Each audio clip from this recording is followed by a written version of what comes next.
আসসালামু আলাইকুম সুপ্রিয় দর্শক শ্রোতা। বাংলাদেশের ত্রয়োদশ জাতীয় সংসদ নির্বাচনকে সামনে রেখে দুই পক্ষের যে নির্বাচনের খেলা সেটা কিন্তু ব্যাপকভাবে জমে উঠেছে। বিএনপির চেয়ারম্যান জনাব তারেক রহমান, জামাত ইসলামের আমির ডক্টর শফিকুর রহমান, দুই দলের দুই বড় নেতা দুই দলকেই কিন্তু চরমভাবে আক্রমণ করছে। তবে একটা বিষয় লক্ষণীয় যে এবার ত্রয়োদশ জাতীয় সংসদ নির্বাচনকে সামনে রেখে যেই পরিমাণ আক্রমণাত্মক হওয়ার কথা ছিল বা অনেকেই প্রেডিক্ট করতেছিলেন যে এই নির্বাচনে অনেক বেশি সহিংসতার ঘটনা ঘটবে, কিন্তু সেই বিষয়টি কিন্তু আমরা ঠিক সেভাবে দেখছি না। এটা বাংলাদেশের রাজনীতির ইতিহাসের একটি অন্যতম সৌন্দর্য। যদিও অনেক জায়গায় বিএনপির পক্ষ থেকে জামাত ইসলামের নারী সদস্য বা কর্মীদের উপর অনেক জায়গায় চড়াও হয়েছেন, একটা হত্যার শিকারও হয়েছেন, সে বিষয়টি আমরা দেখেছি। এই কিছু বিষয় ছাড়া অধিকাংশ জায়গায় এই হাতাহাতি টাতাহাতি হয়েছে, এরকম ঘটনা ছাড়া বেশ ভালোই কিন্তু নির্বাচনের প্রচারণা দুই দলের পক্ষ থেকেই করছেন। তারা দুই দলের যে সমস্ত বিষয়গুলোকে সামনে এনে ভোটারদেরকে তারা উদ্বুদ্ধ করতে পারবেন সেই সমস্ত বিষয়গুলো টেনে এনে আক্রমণ করছেন। এই সকল বিষয়গুলো মোটামুটি ভালোই আমরা দেখছি।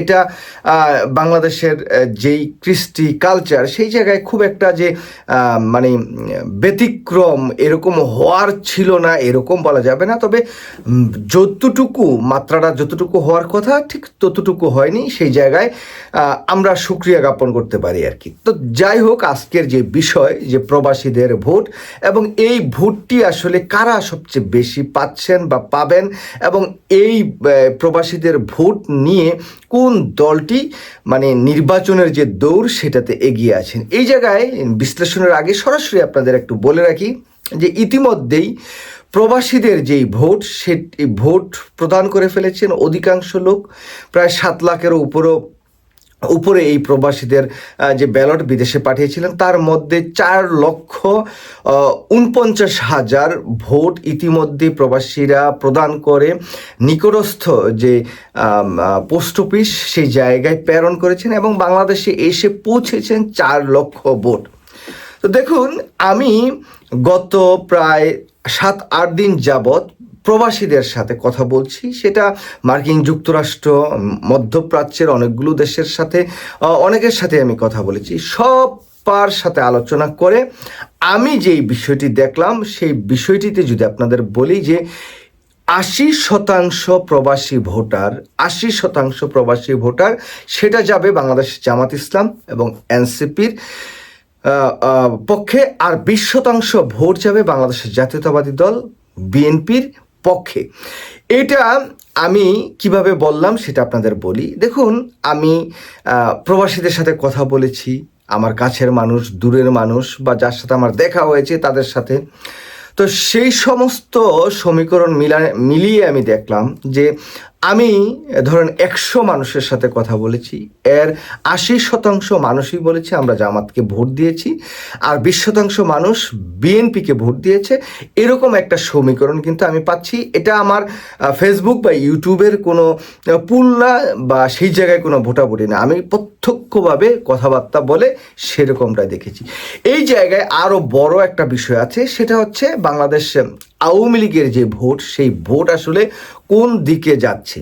দেখুন, প্রবাসী যারা এই নির্বাচনে ভোট দিচ্ছেন মানে ব্যালটের মধ্য দিয়ে, পোস্টাল ব্যালটের মধ্য দিয়ে, এই আওয়ামী লীগারদের ভোটের প্রায় 60-70% ভোট জামাত ইসলামের পক্ষে যাচ্ছে।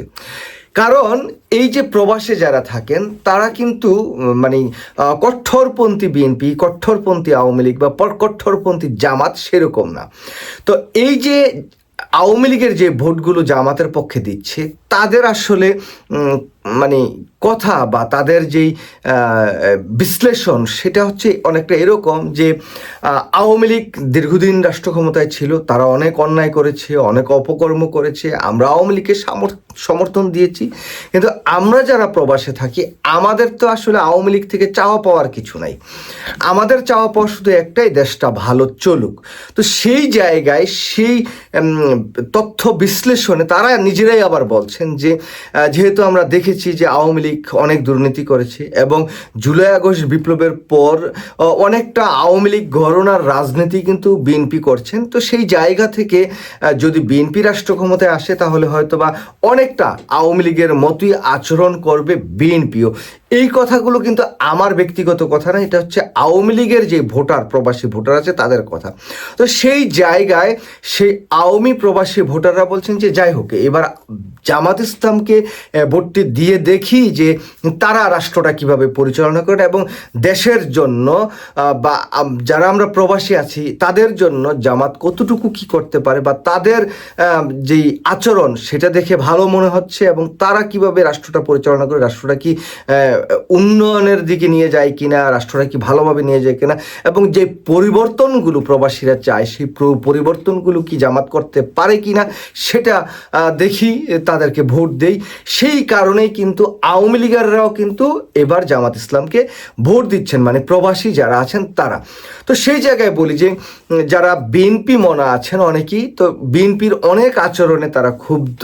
আপনারা জানেন যে যারা বাংলাদেশে থাকেন তাদের চাইতে বাংলাদেশের খবর বেশি রাখেন প্রবাসীরা, এবং যারা প্রবাসে আসেন বিদেশে আসেন তাদের দেশের প্রতি কিন্তু মায়া মহব্বত ভালোবাসা অনেক বেশি থাকে। তো সেই সকল বিষয়গুলো বিবেচনা করে আমরা দেখছি যে এই প্রবাসীদের যে ভোট, সেই ভোটের অধিকাংশ মানে প্রায় 80% ভোট কিন্তু জামাতের পক্ষেই যাচ্ছে। এবং জামাত এই জায়গায় যদি বলি, এই যে 4 লক্ষ বা 4.5 লক্ষ ভোট ইতিমধ্যেই প্রবাসী ভোট বাংলাদেশে যে পৌঁছেছেন, এই 4.5 লক্ষ ভোটের মধ্যে যদি 80% যদি হিসাব করি তাহলে ধরেন 3 লক্ষ ভোট যাবে বিএনপির জামাত ইসলামের পক্ষে আর 1 লক্ষ যাবে হচ্ছে বিএনপির পক্ষে। এরকমই কিন্তু একটি সমীকরণ আমরা দেখছি। তবে প্রবাসীরা কিন্তু চায় যে বাংলাদেশের পরিবর্তন হোক, বাংলাদেশটা নতুনভাবে বিনির্মাণ হোক। জুলাই আগস্ট বিপ্লবের মধ্য দিয়ে যে চাওয়াটা ছিল সবার, সেই চাওয়াটা হয়তো অনেকেই মনে করেন যে বিএনপি রাষ্ট্র ক্ষমতা আসলে সেই চাওয়াটা ঠিক সেভাবে পূর্ণ হবে না। তো সেই জন্যই কিন্তু তারা জামাতকে চাচ্ছেন, যাতে জামাত রাষ্ট্র ক্ষমতায় আসে, জুলাই আগস্ট বিপ্লবের মধ্য দিয়ে বাংলাদেশের মানুষের যে চাওয়াগুলো আছে সেই চাওয়াগুলো জামাত পূর্ণ করবে।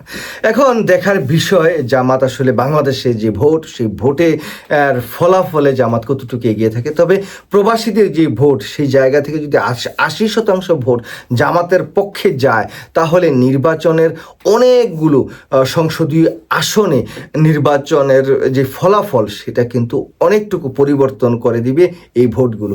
আমরা বিগত নির্বাচনের ইতিহাস যে জায়গায় যদি বিশ্লেষণ করে সেই জায়গায় আমরা দেখেছি মানে প্রায় 100 থেকে 150 সংসদীয় আসনে যেগুলোতে প্রায় মানে 100 থেকে 5000 ভোট এর মধ্যে বা 500 থেকে 1000 ভোটের সমীকরণে অনেক হার জিত হয়েছে। তো এবার যদি সমীকরণটা এই প্রবাসীরা যদি সত্যিকার অর্থে যেটুকু আমি মানে কথাবার্তা বলে বুঝেছি, যদি সেরকমই হয়ে থাকে তাহলে এই নির্বাচনে কিন্তু জামাত একটি ভালো ফলাফল করবে, সেরকমই কিন্তু একটা মানে আঁচ করা যাচ্ছে। তো সব কিছু মিলিয়ে আবার শেষ বলি যে প্রবাসীদের 80% ভোট কিন্তু এবার জামাতের পক্ষে গিয়েছে এবং জামাত সেই ভোটে বাংলাদেশের রাষ্ট্র ক্ষমতার যে দৌড়, সেই দৌড়ে অনেকটুকুই এগিয়ে থাকবে প্রবাসীদের ভোটের মধ্য দিয়ে। সবাই ভালো থাকবেন। আল্লাহ হাফেজ। আসসালামু আলাইকুম।